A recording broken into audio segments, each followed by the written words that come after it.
Hello everyone and welcome to our new episode of the Expat Career and Lifestyle podcast.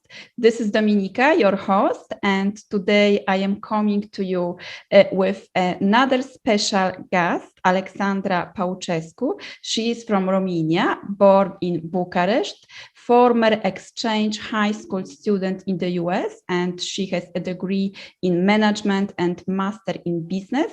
She speaks 5 languages, and she turned diplomatic spouse by the age of 30. And she's also an author of a fantastic book, Just a Diplomatic Spouse. And today with Alexandra, we are going to speak about her life as a diplomatic spouse. So welcome, Alexandra. Thank you for being with us today. Thank you for inviting me. It's always a pleasure to talk to you. Thank you. Wonderful. So please tell us more about how your international journey started. Well, I would say, as you mentioned before, my first experience, not as an expat, but living abroad, was when I was an exchange student in the USA. I was in high school, and it was the first time that I lived away from my parents and from my country for such a long time. So it was quite difficult at the beginning, but I would say Americans are very friendly, and I got integrated quite well and quite easily there. So it wasn't such a big I don't know, I didn't need such a long time to adjust. Maybe because I was younger, maybe because I was in high school, so I already had this group of people that I would meet normally every day. But I would say they are very friendly, and they welcome me. And just to give you a small example, in order to help me integrate better and easier, they also proposed that I would join the marching band. And this marching band would go with the football team everywhere for all the games. And we would play some songs to encourage the team. And it was a very good idea because it helped me also to integrate faster, and also to learn to play an instrument, which I didn't know before. So only advantages. Fantastic. Yeah, so this is a great example of integrating and adapting. And usually, because I also moved when I was in my 20s, so it was like an adventure for me, an experience. And you have different experiences at different stages of your life. So sometimes it can be easier, sometimes it can be more challenging. So it depends. And when it comes to your experience, so at 30 years old, you became a diplomatic spouse. So how this impacted your life, your international life, or your life in general? I would say it changed it completely. I was quite content with my life back home. But I decided to move, of course, when my husband's career asked for this change. And of course, I knew that he was a diplomat, and I knew at one point we were about to start moving from place to place, but I never expected the extent of the changes that my life will go through. And this is one of the things that maybe most of the people who don't live such a life, an expat life, or they don't move often from place to place, they don't quite come to understand all the changes that we go through, and all the things that you have to be prepared to leave behind. So you leave your family behind, you leave your friends, you have to learn maybe a new language, you are in a completely new environment. So you need to learn to adapt fast to the reality, and to find ways to integrate, to find people, to be friendly, to be open to opportunities. These are all. This is, I would say, a set of qualities that maybe you don't possess at the beginning, but you learn to get to have them, and to bit by bit you learn from your own experiences. Of course, it helps when somebody else can help you, like coach you, train you, prepare you a little bit. It's always helpful if you have such kind of help. I would say you go for it. But if you don't have it, you'll just learn by your own experiences and your own mistakes. Yeah. So like, what was like your biggest challenge, or like the obstacle that you had to overcome on this journey? I would say a big change comes from the thing that you have to give up your job, and also because the diplomatic status and also the realities of moving quite frequently from place to place. I would say it's quite difficult to have a long-term career in the same domain. Of course, nowadays it gets a little bit easier with this like home office and home working and distance working. So I would think that also in the future, it's going to be easier and easier to adapt to this kind of life, because the opportunities and realities today are far better for us than they were, like, let's say 30 years, 50 years ago. So it's a completely different world right now, and it's in our favor. But it's difficult because you have this kind of identity. You are somebody, you studied for a job, maybe you become part of a company or something, you got involved there, and when you have to leave, and when you get up one day and you realize, okay, I'm not going to work, I don't belong to to any group, like a professional group anymore, so what do I do with my life? This is, I think, one of the most difficult parts. You have to reinvent yourself and to think, okay, what can I do now? Where, or how can I contribute? How can I maybe do something different, or how can I continue with my career, my old career, or how can I improve some skills in order to help me in this new environment? So these are all questions that come to your mind, and at some point it's quite frightening at the beginning, because you don't know, how do I start? Where do I start from? What do I do now? For me, this came when I was in Vienna, in Austria, and the easiest way that I thought I could continue doing something and feeling good about myself, and trying to put to practice what I learned from before, was volunteering. So this is how I started.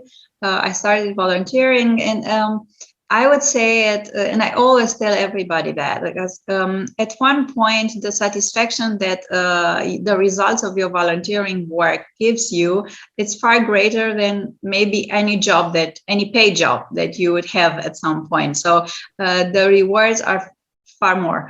But also volunteering, it's not necessarily an easy path, because you have to find some NGO that will need you. You have to integrate there. You have to prove your qualities and to see what's needed from you. So it doesn't guarantee it's going to be easy. Actually, also when we moved to Berlin, it was quite difficult for me to find somebody who would want to involve me in some kind of project, and it took me like a year to find UNICEF. I'm now collaborating with UNICEF here, but it took me a year to get to them and to get into this group, so to get accepted there. So it's not easy either, but it's a way you can do it. Of course, freelancing is also it's always a choice, and it seems like maybe an easier one, because you get to be your own boss, and you you pretty much can work from everywhere. So it could be also an advantage and an opportunity. Yeah, so there are like many ways to find fulfillment, like this compensate maybe like this loss of professional identity, which comes with sometimes with expats moving, expat partners, or like expat spouses. Yeah, so volunteering and freelancing. Yeah, and you also wrote a book just a diplomatic spouse, when where you are like describing your life, the beautiful aspects of this diplomatic life that you have, and also like Austria and Berlin, places to see in Germany. So like, what prompted you to write this book and like share with people your experience? First of all, I also mentioned in the book, one of the main reasons that I thought about writing the book is that there are so many cliches and so many misunderstandings about this kind of life. I mean, usually people from outside tend to see only the beautiful side of it. And of course, it's a beautiful life. It has a lot of privileges and advantages, so I won't deny that. But it also has this part where you get to feel very lonely, you get to feel disconnected, you have to relocate every couple of years, and it's not easy. Besides the logistic part, which is also very troubling, and I'm now very close to this part also because we are about to move. So I do the same thing over and over again. So packing and unpacking, organizing everything, registering the kids in a different school in a different city. All these things, I mean, finding a house, these are all aspects that they are very similar to expat life. So in this regard, it's very similar. And people from outside tend to forget about it or are not aware of it. And also, above all that, it's also this thing that being a diplomat in this diplomatic capacity, you always have to be careful what you say, how you behave, what you do, because it doesn't matter if you are the diplomat or you are just the spouse, to use the book. You will eventually represent your country, and people where you go, wherever you go, they will automatically relate you or connect you to your own country. So you have to have a certain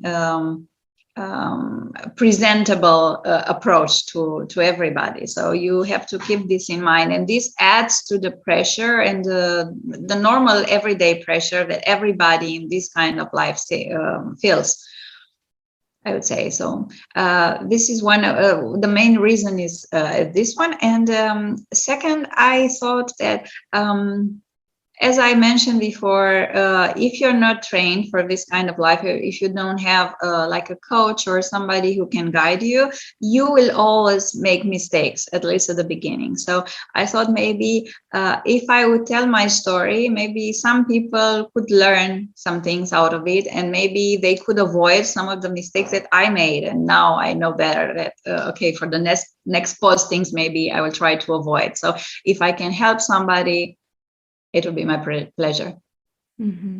Yeah.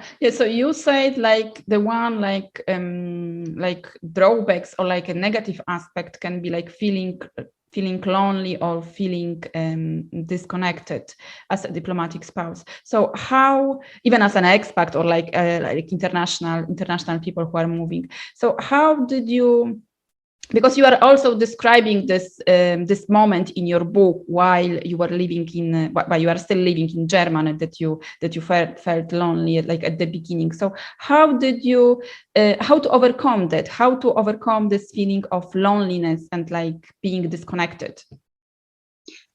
First of all, I would tell everybody that if you feel like something is wrong, you should talk to somebody. So you need help at some point. So don't wait until it's too long, because it can be very serious, and it can lead you even to depression or to some serious conditions. So don't wait too long. Try to find help somewhere. Ask somebody. Go to a physiotherapist or go to somebody. Talk to somebody, maybe also from the expat community or from somewhere. One of the things that helped me was to try to get involved, to meet people. At the beginning of any postings, I say to everybody now that the best approach is just go to every event that you are invited to. Don't refuse anything. probably you might not like most of them or part of them, but at least you have the chance to meet people, to socialize, and to choose. Okay, you don't like this group of people, you will find maybe others will be more on your side. But you have to try. Don't stay lonely, don't stay at home too much, go out, see the city, find groups that you belong to, go to maybe language classes or sports classes or whatever. From this point of view, I would say the diplomatic community has a little advantage comparing to the expat community, that we more or less everywhere we move, we have these diplomatic clubs that are made of spouses of diplomats. So more or less we are in the same position, all of us. So we understand each other better, what we're going through, what our difficulties are. We know how to help each other and support each other. And most of the times, the diplomatic community is quite supportive. So people are quite nice to each other because they've been through the same things. So they know how to react to them, and they know how to advise others to cope with that. So this is also something that really helps. And it helped me. I mean, especially the diplomatic club here in Germany is very well organized, and it has a lot of opportunities for you. You can join a lot of groups that do a lot of activities that might interest you, active ones, to discover the city, to discover the country, to learn a new language, to dance, to paint, to whatever. So for everybody's interest, I would say. So you just have to let yourself be involved in that. So come with an open mind. This is one of the best advices that I would give to everybody. Just be open to new relations, and to discover and to try new things. You know, when you go somewhere, even for a holiday, and you like to try like local food, and it's always nice to try things. This is also the same kind or similar when you relocate. So try new things, not only with food, with people, with activities, you might like them. Maybe not all of them, but you might discover something which can get later to one of your biggest passions. You never know.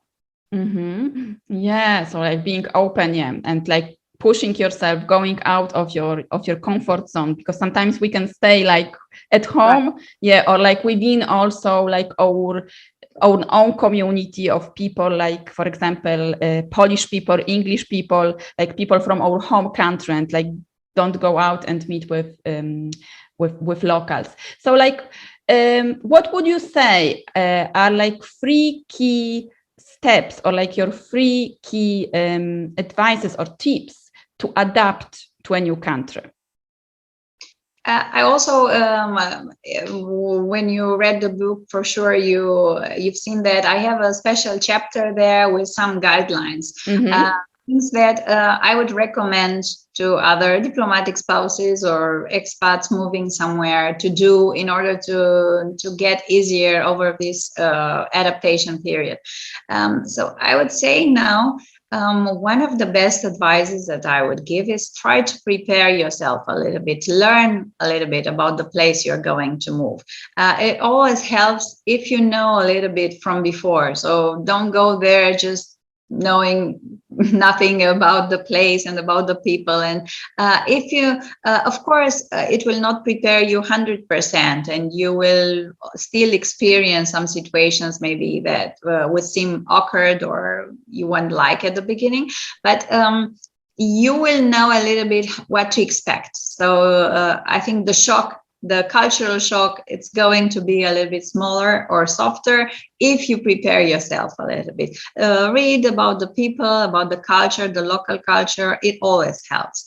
I also give intercultural trainings sometimes, and I always tell people in classes there that most of the conflicts in the world generally are made because of the misunderstandings, because of the difference in the cultural attitude. So if you study a little bit, or if you learn a little bit about the culture that you are going to move to, you will know how to respond to and how to react, and you will not be offended or surprised or about how people react. So this would be like my one of the first advices that I'll give to everybody. Second of all, of course, it's something that I've done sadly at the beginning, and I learned now that it's not helpful and it's not good to do, is you don't have to compare people and places. So if you move from one place to another, don't think back. Don't compare how it used to be there and how it's now. And because people are different, places are different. And usually I think human mind is made this way that you always tend to forget the bad parts about the past. So you remember only the good ones. So you will always think good about the past and, oh, how good it was there and how well were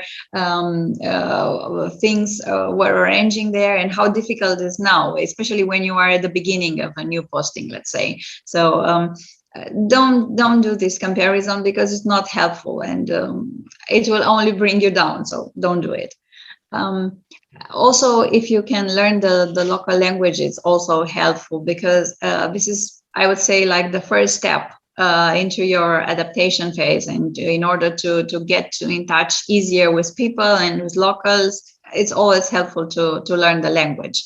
For me, for example, German, everybody knows that German is not such a very easy language to learn. So at the beginning, it was a little bit more complicated, but now I manage fine. So, and I would say it really helps if you are able to talk to people in their own language. It's really helpful.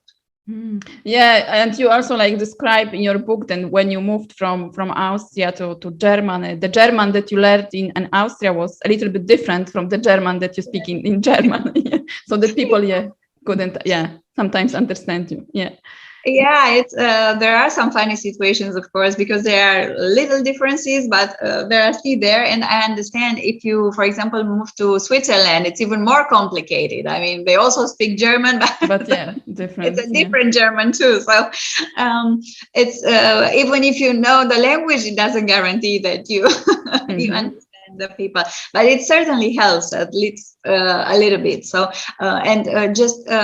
To give you another example, if you have kids, you go to school with them, and other kids from their friends come to you and talk to you. So it's nice to be able to reply at least at basic point. So exactly. Yeah. So you describe in your book like many beautiful places to visit in Austria and also in Germany. So like, what is like your favorite place to visit? As you've seen in the book, it has an extensive part about traveling, because we are very passionate travelers, and we travel generally in the world. We like to have long holidays to discover new places, but also because we were lucky enough to live in these countries, which are really, really beautiful, we took the time to discover them, and we used our weekends to get away and to see new cities, new places.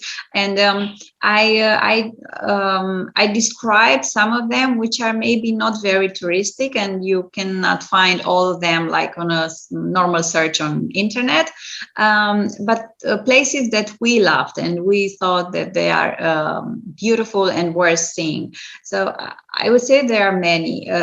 For example, one of my most I think it's one of the most beautiful place in Austria is around Wolfgangsee. It's a lake, but it's surrounded by mountains. It's a very nice lake. You can go with the boat. There are all these very small villages all around the lake that you can visit with all these painted houses.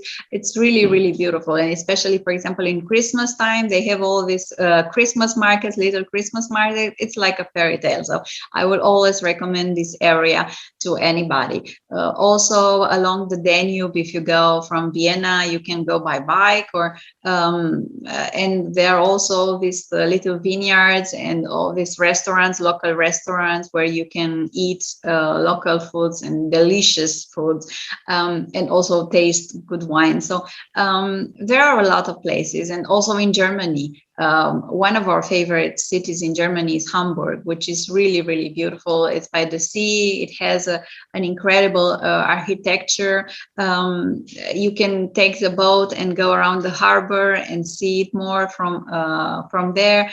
There are a lot of places. So I would say one of the best advantages of this kind of life is that you really get to know if you're interested, of course, and if you want to do it, you get to know the country very well. Because when you go on a holiday or just a few days and you take a city break somewhere, of course, you will visit something, but you will not really sense you will not get the local taste as you do when you stay for a few years. So this is one of the best advantages of this kind of life, and I really enjoy this part. So this is why I also wrote extensively about this, because we really enjoy it, and we try to discover the country and to see its beauty, and to pass it on, to recommend it to others, of course. Yeah, and it is like the best way to learn more about the new culture and the country.